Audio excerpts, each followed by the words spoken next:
Winnable ক্যান্ডিডেটকে। আপাতত সেই 63টা উইথহোল্ড আছে, আমারটাও অন হোল্ডেই আছে। ত্রয়োদশ জাতীয় সংসদ নির্বাচনের হাত ধরেই রাজনৈতিক উত্তাপ শুরু হয়েছে। বিএনপি সোমবার গুলশানের চেয়ারপারসনের কার্যালয়ে 237টি আসনের সম্ভাব্য প্রার্থীর তালিকা প্রকাশ করেছে। তবে এই তালিকায় নেই দলের সিনিয়র আইনজীবী ও সাবেক সংসদ সদস্য ব্যারিস্টার রুমিন ফারহানার নাম।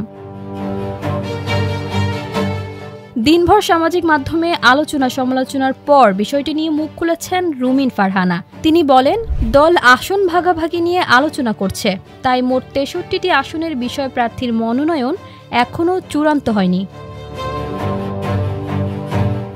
তিনি আরও বলেন, তালিকাটি প্রাথমিক এবং সময়ের সঙ্গে সঙ্গে পরিবর্তন হতে পারে।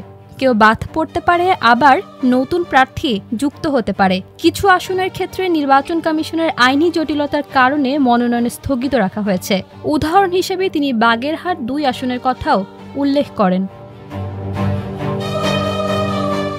নারী প্রার্থীর সংখ্যা বাড়ানোর সম্ভাবনার কথাও তিনি উল্লেখ করেন।